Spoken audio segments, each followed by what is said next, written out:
أشهد أن لا إله إلا الله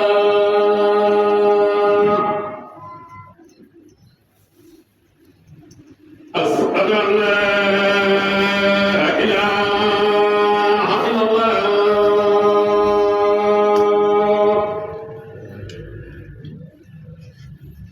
أشهد أن محمدا رسول الله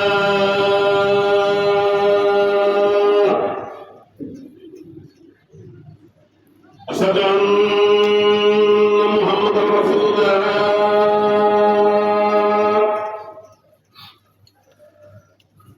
حي على الصلاة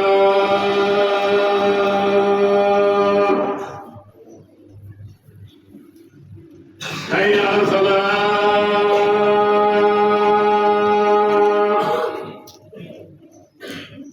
حي على الفلاح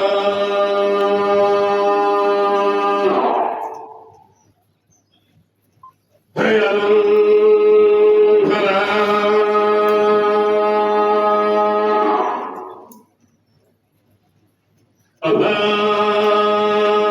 الله أكبر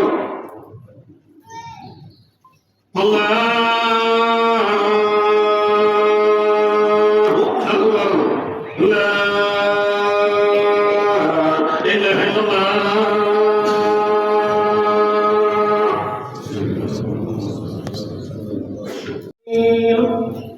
أشهد أن لا إله إلا الله وحده لا شريك له وأشهد أن سيدنا محمدا عبده ورسوله اللهم صل عليه وعلى آله وصحبه وسلم تسليما كثيرا عباد الله اتقوا الله وتوبوا إليه واعلموا أن الإسلام قد أولى بالرجال حقوقا يجب على كل مسلم والمسلمة مراعاتها وإنفاذ عليها سواء كان الجار مسلما أو غير مسلم والجار في الإسلام وكل من يسكن جنبك سواء كنت معه بغرفة واحد أو منزل واحد أو مدينة واحد وقال ابن حجر رحمه الله اسم الجار اسم المسلم والكافر والهابل والفاسق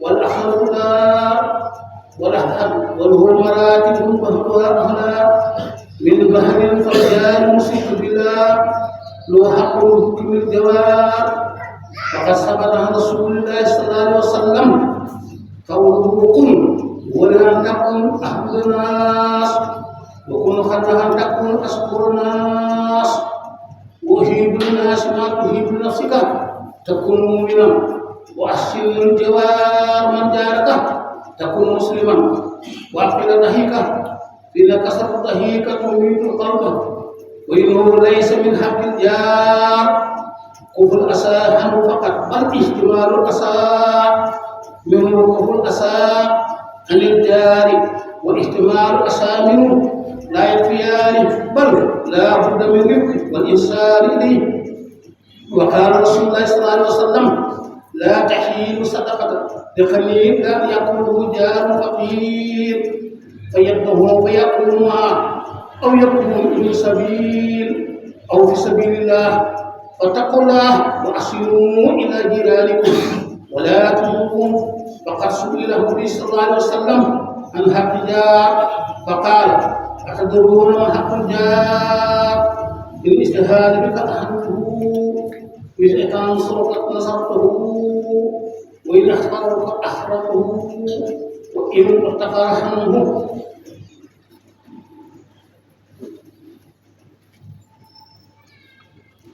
يدعى الملك تعطيه وإن مات تقدر جنازته وإن أصابه الخير هناته وإن أصاب المصيبة نصيته ولا تخف الحديث بالبناء وتصرف فيه إلى باسمه بإذا رأيت الفاكهة فاهجره بلم تفعل وذبها سرا ولا يملك بها ولدك ليقدس بها ولده ولا توصي بقتال ذكرك إلا أن تخلق له منه وقد سبق النبي صلى الله عليه وسلم قوله لا يدخل الجنة من لا ينمو جاره ووعده.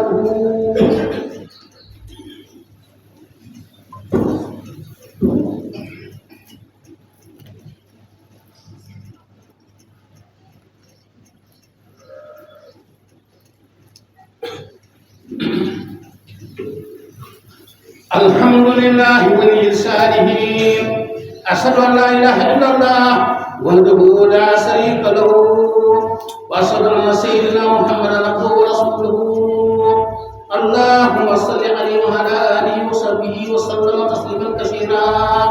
عباد الله، إن من الجار سيد الحفاظ على حقوقه المستاجر له يريد الكلام في الدار التي يسكن فيها ولأهله مثل ذلك، وله أن يأكل ما شاء ويلبس ما شاء حدود ما شرع الإسلام من حقوق الجوارح.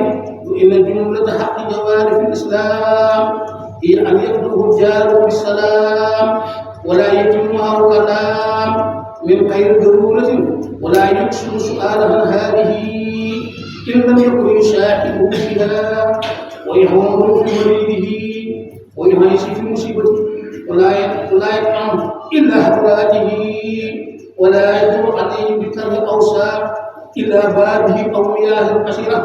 وقد سأل السيد عائشة النبي صلى الله عليه وسلم عن كيفية تهاون الجيران إذا كسروا، فقال: قلت يا رسول الله إن لي جارين أحدهما مقبل على بابه والآخر نائم بعيد بابي حنين، أو هما كان لشيء هندي لا يسوى أيهما تصل حقا.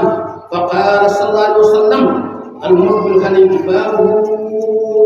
عباد الله، إن المسلم حق المؤمن بالله ويوم الآخر هو الذي يحافظ على هذه الحقوق امتثالا لقول صلى الله عليه وسلم: من كان يؤمن بالله واليوم الآخر فلا يؤذي جاره، ومن كان يؤمن بالله واليوم الآخر فليكرم ضيفه، ومن كان يؤمن بالله واليوم الآخر فليقل خيرا أو يصمت.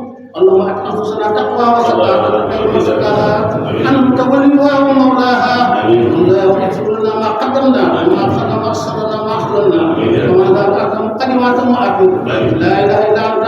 اللهم نسألك في الخيرات وترك المنكرات برحمتك يا أرحم الراحمين يا أرحم الراحمين.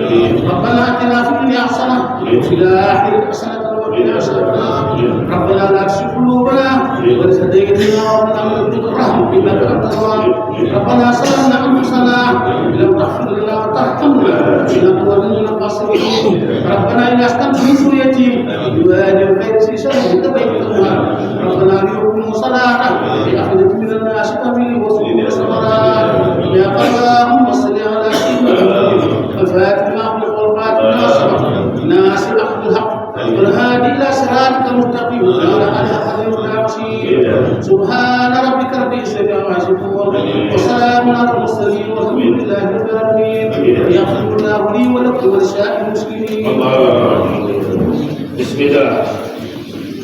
Bismillah, Bapak Jili. Sampai di dapat sampai sih. Nanti kalau ada tangki nak bagi mau Jili kita bakal nak ya apa biar dulu. عند الله عهدا فلن يخلف الله عهده أم تقولون على الله ما لا تعلمون بلى من كسب سيئة وأحاطت به خطيئته فأولئك أصحاب النار هم فيها خالدون والذين آمنوا.